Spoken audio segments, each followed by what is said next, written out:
ఇవాళ తెలంగాణ కేబినెట్ సమావేశం కానుంది. మధ్యాహ్నం 3 గంటలకు సెక్రటేరియట్ లో ఈ సమావేశం జరగనుంది. బనకచెర్ల స్థానిక సంస్థల ఎన్నికలపైనే కేబినెట్ లో ప్రధానంగా చర్చ జరిగే అవకాశం ఉంది. బనకచెర్లపై ఆంధ్రప్రదేశ్ తో చర్చల అంశంపైన కేబినెట్ చర్చించనుంది. అలాగే రేవంత్ చంద్రబాబు సమావేశంతో పాటు ఎక్కడ ఏ రోజు జరపాలన్నది కేబినెట్ చర్చించనుంది. ఇక స్థానిక సంస్థల ఎన్నికల నగారాకు గ్రీన్ సిగ్నల్ ఇచ్చే అవకాశం ఉంది. ఈ సమావేశంలో పలు కీలక అంశాలు చర్చకు రానున్నాయి.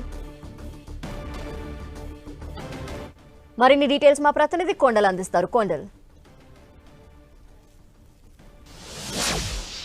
3 గంటలకు సీఎం రేవంత్ రెడ్డి అధ్యక్షతన కేబినెట్ సమావేశం జరగబోతుంది. రాష్ట్రంలో మంత్రివర్గ విస్తరణ తర్వాత కేబినెట్లోకి 3 మంత్రులు చేరిన తర్వాత మొదటిసారి ఇది కేబినెట్ సమావేశం. ఈ కేబినెట్ సమావేశంలో కీలక అంశాలపైన చర్చ జరగబోతుంది. మరిన్ని కీలక నిర్ణయాలు కూడా ప్రభుత్వం తీసుకోబోతుంది, కేబినెట్ తీసుకోబోతుంది. దీంట్లో ప్రధానంగా లోకల్ బాడీ ఎన్నికలకు సంబంధించిన అంశం కూడా ప్రధానంగా ఉంది. ఈ ఎన్నికలను ఎప్పటిలోగా నిర్వహించాలన్న దానిపైన ఇప్పటికే ఈ నెలాఖరుకు నోటిఫికేషన్ ఇచ్చే దిశగా ప్రభుత్వం సంసిద్ధత ఉన్న పరిస్థితి ఉంది. అయితే హైకోర్టు ఇష్యూ అన్నది దీంట్లో ప్రధానంగా ఉంది. 42% సంబంధించి దీనిపైన ఏ విధంగా ముందుకెళ్ళాలి, హైకోర్టు నుంచి వచ్చేదాకా వెయిట్ చేయాలి, లేదంటే ప్రభుత్వం కార్యాచరణ ఎలా ఉండాలన్న దానిపైన కూడా లోకల్ బాడీ ఎన్నికలపైన కేబినెట్లో చర్చించబోతున్నారు. అదేవిధంగా కీలక నిర్ణయం తీసుకోవాలి. మరో ప్రధానమైన అంశంగా బనకచెర్లకు సంబంధించిన అంశం ఉంది. ఈ బనకచెర్ల ప్రాజెక్టు సంబంధించి ఇప్పటికే 2 రాష్ట్రాల మధ్య వివాదాస్పదంగా మారిన పరిస్థితి ఉంది. ఇప్పటికే ఈ బనకచెర్ల ప్రాజెక్టుకు అనుమతులు ఇవ్వద్దని చెప్పి తెలంగాణ ప్రభుత్వం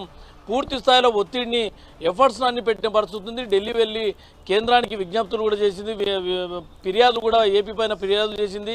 ప్రభుత్వానికి కేంద్ర ప్రభుత్వం ఎట్టి పరిస్థితుల్లో అనుమతి ఇవ్వద్దని చెప్పి కోరిన పరిస్థితి ఉంది. మరోవైపు అన్ని పార్టీల ఎంపీలను ఒక్కతాటిపైకి తీసుకురావడం, ఒకే అంశం ఈ ప్రాజెక్టును అడ్డుకునేందుకు కేంద్ర పైన ఒత్తిడి తీసుకొచ్చేందుకు కూడా ఆల్ పార్టీ ఎంపీలతో ఇప్పటికే ఒక సమావేశాన్ని కూడా పూర్తి చేసింది. ఈ నేపథ్యంలోనే ఇప్పుడు ఈ సమావేశంలో ముఖ్యంగా బనకచెర్ల ప్రాజెక్టు నిలుపుదల చేసేందుకు అడ్డుకునేందుకు ఏ విధమైన కార్యాచరణతో ముందుకెళ్లాలన్న దానిపైన కేబినెట్ చర్చించబోతుంది.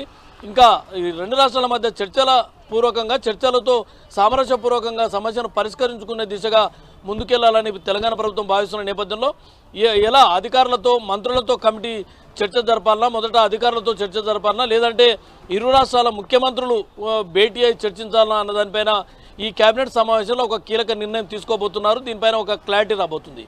మరో అంశంగా రైతు భరోసాకు సంబంధించి గతంలో ఎప్పుడు కూడా రైతు భరోసా ఇప్పటి వరకు రికార్డు స్థాయిలో అమలు చేయలేదు. ఈసారి 9 రోజులు టార్గెట్ పెట్టుకొని 9 కోట్ల రూపాయల రైతు భరోసాను రైతులకు అందించిన పరిస్థితి ఉంది. కాబట్టి ఈ అంశాన్ని ప్రజల్లోకి తీసుకెళ్లాలి. ఇప్పటికీ ఈ రోజుకు దాదాపు 8 కోట్లకు పైగా రైతు భరోసా నిధులు రైతుల ఖాతాల్లో జమ అయ్యాయి. ఇక ఈ రోజుతో పూర్తిగా 9వ రోజు కాబట్టి టోటల్గా మొత్తం రాష్ట్ర వ్యాప్తంగా ఉన్న 1,49,00,000 ఎకరాలకు సాగు అందిస్తున్న ఎకరాలందరూ కూడా రైతు భరోసా ప్రభుత్వం పూర్తి చేయబోతుంది. ఇది ఒక అచీవ్మెంట్గా ప్రజలకు చెప్పాలి, ముఖ్యంగా రైతులకు, రైతాంగానికి చెప్పాలని ప్రభుత్వం భావిస్తుంది. రేపు రైతు సదస్సును ఏర్పాటు చేసే అవకాశం ఉంది. మరోవైపు కాళేశ్వరం సంబంధించి అత్యంత కీలకమైన నిర్ణయం ఈ కేబినెట్లో తీసుకోబోతున్నారు.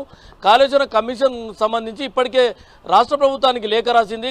కాళేశ్వరం ప్రాజెక్టు నిర్మాణానికి అనుమతులు నాటి కేబినెట్ కేసీఆర్ హయాంలో కేబినెట్ ముందుకు వచ్చిందా, కేబినెట్ ముందుకు రాలేదా అన్నది ఒక డైలమా ఉన్న పరిస్థితి ఉంది. ఎందుకంటే కేసీఆర్, అదేవిధంగా మాజీ సీఎం కేసీఆర్, హరీష్ రావు, ఈటల ముగ్గురు కూడా కేబినెట్ అప్రూవల్తోనే నాడు కాళేశ్వరం ప్రాజెక్ట్ నిర్మాణం జరిగిందని చెప్తే అప్పుడు కేబినెట్లో ఉన్న తుమ్మల నాగేశ్వరరావు అసలు కేబినెట్కు సంబంధం లేకుండా ఈ వ్యవహారం అంతా జరిగింది అని చెప్పిన పరిస్థితి. మొన్న పవర్ పాయింట్ ప్రజెంటేషన్ సందర్భంగా సీఎం రేవంత్ రెడ్డి కూడా వీటన్నిటికి సంబంధించిన ఆధారాలను కూడా మీడియా ముందు ఉంచిన పరిస్థితి ఉంది. నాటి కేబినెట్కి ఎలాంటి సంబంధం లేకుండా కాళేశ్వరం ప్రాజెక్ట్ నిర్మాణం జరిగిందన్నది ప్రభుత్వం చెప్తున్న నేపథ్యంలో రాష్ట్ర ప్రభుత్వాన్ని పూర్తి వివరణ ఇవ్వాలని చెప్పి, కేబినెట్ సంబంధించిన మినిట్స్ ఇవ్వాలని చెప్పి కాళేశ్వరం కమిషన్ ఇప్పటికే లేఖ రాసిన పరిస్థితి ఉంది.